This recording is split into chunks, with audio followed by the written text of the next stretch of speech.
সকলকে স্বাগত জানাই আমাদের ইউটিউব চ্যানেলে। আজকের এই ভিডিওতে আমার প্রিয় উচ্চ মাধ্যমিক ভাই বোনদের জন্য নিয়ে চলে এসেছি ভূগোলের লাস্ট মিনিট সাজেশন। তোমরা অনেকেই বারবার বলছিলে দাদা লাস্ট মিনিট সাজেশন দাও, তো তোমাদের জন্য স্পেশাল নিয়ে চলে এসেছি আজকের জন্য লাস্ট মিনিট সাজেশন, যেটা উচ্চ মাধ্যমিক পরীক্ষার্থীদের জন্য। তোমরা এই সাজেশনগুলো ভালো করে প্র্যাকটিস করো। দেখো, আমি 2 নম্বরের প্রশ্ন এবং বড় প্রশ্ন আলাদা আলাদা করে দিয়েছি, ঠিক আছে? কিন্তু তোমরা এগুলোর সঙ্গে তোমাদের গৃহশিক্ষক বা স্কুল শিক্ষক যে সাজেশন দিয়েছেন সেগুলো অবশ্যই পড়বে। তার সঙ্গে এমসিকিউ প্রশ্নের জন্য তুমি অবশ্যই এবিটিএ বা ডাব্লিউবিটিএ টেস্ট পেপারটা ভালো করে প্র্যাকটিস করবে। সঙ্গে টেক্সট বইটা ভালো করে রিডিং পড়ে যাবে, পরবর্তীকালে যদি এমসিকিউ অন্য ধরনের কোনো প্রশ্ন চলে আসে সেগুলো সলিউশন করার জন্য, ঠিক আছে? লাস্ট মিনিট সাজেশনটা তোমাদের জন্য কিছু হেল্প করবে, যেখানে তোমরা দেখে বুঝতে পারবে যে তোমার প্রিপারেশন কতটা এগিয়ে আছে।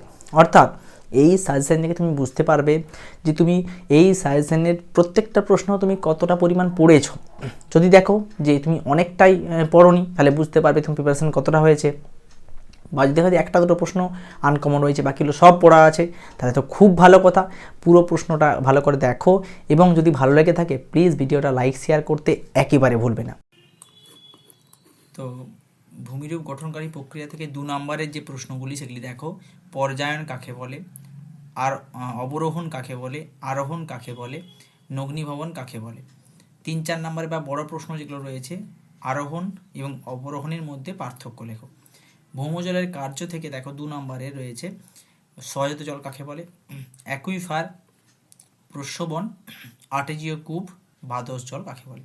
3-4 নম্বরে যে প্রশ্নগুলো রয়েছে, কাস্ট অঞ্চলে ভূমিরূপ অনুর্বর হয় কেন, ভৌমজলের নিয়ন্ত্রকগুলি আলোচনা করো, কাস্ট অঞ্চলে ক্ষয়জাত ভূমিরূপগুলি চিত্রসহ আলোচনা করো, স্ট্যালেকটাইট ও স্ট্যালেগমাইটের মধ্যে পার্থক্য লেখো।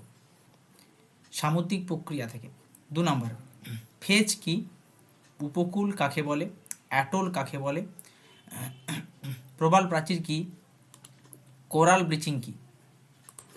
5 নম্বরের প্রশ্ন বা 3-4 নম্বর যাই হোক, কাস্ট অঞ্চলে ক্ষয়জাত ভূমিরূপগুলি চিত্রসহ আলোচনা করো, রিয়া এবং ফিওড উপকূলের মধ্যে পার্থক্য লেখো, সমুদ্র তরঙ্গের সঞ্চয়ের ফলে সৃষ্ট 4টি ভূমিরূপ চিত্রসহ আলোচনা করো। পরে আসছি ক্ষয়চক্র 2 নম্বরের জন্য, মনোরণক কি, নদীর পুনর্যৌবন লাভ কাকে বলে, নিক পয়েন্ট কাকে বলে, প্লায়া কি, পেডিপ্লেন কি। 4-5 নম্বর যে প্রশ্নগুলো রয়েছে, ডেভিসের ক্ষয়চক্রের ফলে সৃষ্ট ভূমিরূপগুলি চিত্রসহ আলোচনা করো, ডেভিসের ক্ষয়চক্রের পর্যায়গুলি চিত্রসহ আলোচনা করো। জল নির্গম প্রণালী থেকে 2 নম্বরের জন্য, অনুগামী নদী কাকে বলে, পূর্ববর্তী নদী কাকে বলে। 4-5 নম্বরের প্রশ্ন যেগুলো, 4 ধরনের জল নির্গম প্রণালী চিত্রসহ আলোচনা করো।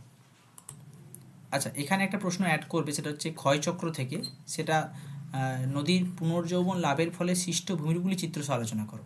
এই প্রশ্নটা অবশ্যই এখানে অ্যাড করবে। 4-5 নম্বরের প্রশ্ন বললাম মৃত্তিকা থেকে দেখো, পেডোলজি কি, সোলাম কাকে বলে, মৃত্তিকার পরিলেখ কাকে বলে, মৃত্তিকার ক্যাটেনা কাকে বলে, আঞ্চলিক মৃত্তিকা কাকে বলে, রেগোলিথ কাকে বলে। 4-5 নম্বরের প্রশ্ন, এলুভিয়েশন ও ইলুভিয়েশনের মধ্যে পার্থক্য লেখো, পেডালফার ও পেডোক্যালের মধ্যে পার্থক্য লেখো, মৃত্তিকা সৃষ্টিতে আদিশিলা ও ভূপ্রকৃতির প্রভাব লেখো, মৃত্তিকা সংরক্ষণের পদ্ধতিগুলি লেখো। ভিডিওটি দেখতে কেমন লাগছে বা তোমাদের প্রশ্নগুলি কেমন লাগছে কমেন্ট করে অবশ্যই জানাও। সেই সঙ্গে ভিডিওটা প্লিজ তোমার বন্ধু বান্ধবীদের কাছে শেয়ার করতে একেবারে ভুলবে না। বায়ুমণ্ডল থেকে প্রতীপ ঘূর্ণপাত কাকে বলে, জেট বায়ু, মৌসুমি বিস্ফোরণ, অক্লুডেড সীমান্ত, ঘূর্ণিবাতের চক্ষু, গ্রিনহাউস এফেক্ট। 3-4 নম্বরের প্রশ্ন রয়েছে, পার্থক্য অনেকগুলো রয়েছে, ঘূর্ণবাত, প্রতীপ ঘূর্ণপাত, ক্রান্তীয় নাতিশীতোষ্ণ ঘূর্ণবাত, উষ্ণ সীমান্ত, শীতল সীমান্ত, আলোকপ্রেমী এবং আলোক বিদেশী উদ্ভিদ। পরে রয়েছে মৌসুমী বায়ুর সঙ্গে জেট বায়ুর সম্পর্ক লেখো, ক্রান্তীয় ও নাতিশীতোষ্ণ ঘূর্ণিবাতের মধ্যে পার্থক্য লেখো, মৌসুমী এবং ভূমধ্যসাগর জলবায়ুর মধ্যে পার্থক্য লেখো, মরু এবং জেরোফাইট উদ্ভিদের অভিযোজনগত বৈশিষ্ট্য লেখো, উষ্ণতার তারতম্য অনুসারে উদ্ভিদের শ্রেণীবিভাগ করো, মৌসুমী জলবায়ুর অবস্থান ও বৈশিষ্ট্য লেখো। ঠিক আছে, জীববৈচিত্র্য থেকে প্রশ্নগুলি দেখো, জীববৈচিত্র্যের হটস্পট কাকে বলে, রেড ডাটা বুক কি, ইকোট্যুরিজম কাকে বলে, আলফা বিটা ও গামা বৈচিত্র্য কাকে বলে। 4-5 নম্বরের প্রশ্নগুলি দেখো, জীববৈচিত্র্য বিনাশে মানুষের ভূমিকা কী, জীববৈচিত্র্য সংরক্ষণের পদ্ধতিগুলি লেখো, ইনসিটু এবং এক্সিটু সংরক্ষণ কাকে বলে। মানুষ পরিবেশ মিথস্ক্রিয়া থেকে দেখো, দুর্যোগ বিপর্যয় কাকে বলে, হড়পা বান কাকে বলে। 4 নম্বর প্রশ্ন, দুর্যোগ মোকাবেলায় ছাত্রছাত্রীদের ভূমিকা কী।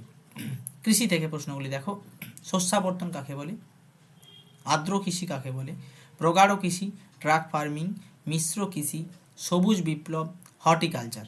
ঠিক আছে, পরের 4 নম্বর প্রশ্নগুলো, দক্ষিণ ভারতে কফি চাষে উন্নত কেন, নিবিড় জীবিকা শতকে কৃষিতে মাথাপিছু উৎপাদন কম হয় কেন, শ্রীলঙ্কায় নারকেল উৎপাদন বিখ্যাত কেন, আর্দ্র কৃষি এবং শুষ্ক কৃষির মধ্যে পার্থক্য লেখো, প্রগাঢ় কৃষি ব্যাপক কৃষির মধ্যে পার্থক্য লেখো, ভারতের চা উৎপাদক অঞ্চলগুলি বর্ণনা দাও, আধুনিক কৃষিতে যান্ত্রিকীকরণের দুটি সুবিধা দুটি অসুবিধা লেখো, ব্যাপক কৃষি রপ্তানি ভিত্তিক হওয়ার কারণ কি, ভারতের কৃষিতে সবুজ বিপ্লবের প্রভাব লেখো।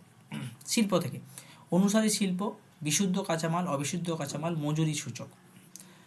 4 নম্বরের প্রশ্ন রয়েছে, ভারতের চা শিল্পে সমস্যাগুলি লেখো, খাদ্য প্রক্রিয়াকরণ শিল্প গড়ে ওঠার কারণগুলি লেখো, কাঁচামালের অভাব সত্ত্বেও জাপান লৌহ ইস্পাত শিল্পে উন্নত কেন, পূর্ব এবং মধ্য ভারতে লৌহ ইস্পাত শিল্প গড়ে ওঠার কারণ কি, পশ্চিম ভারতে কার্পাস বয়ন শিল্প গড়ে ওঠার কারণ, ভারতে মোটর গাড়ি নির্মাণ শিল্প গড়ে ওঠার কারণ, কানাডায় কাগজ শিল্পের উন্নতির কারণ। জনসংখ্যা জনবসতি থেকে 2 নম্বর, মানুষ জমি অনুপাত, brain drain brain grain, Hamlet, শুষ্ক বিন্দু বসতি, শূন্য জনসংখ্যা বৃদ্ধি, মেঘা সিটি কাকে বলে।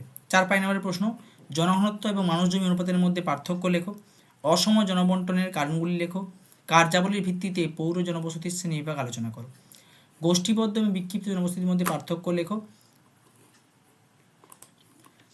গোষ্ঠীবদ্ধ বিক্ষিপ্ত জনবসতির মধ্যে গড়ে ওঠার কারণগুলি লেখো, ভারতের জনগণনা অনুসারে ভারতের শহরের শ্রেণীবিভাগ করো, জনবিবর্তন মডেলের বিভিন্ন পর্যায়গুলি লেখো, আঞ্চলিক অর্থনৈতিক উন্নয়ন থেকে পড়বে, বৃহৎ পরিকল্পনা, স্থিতিশীল উন্নয়ন কাকে বলে, সিলিকন ভ্যালি কাকে বলা হয়, বেঙ্গালুরু ইলেকট্রনিক শিল্পে উন্নত কেন, ভারতের নগরায়নের সমস্যাগুলি লেখো, হলদিয়া বন্দরের সমস্যাগুলি লেখো।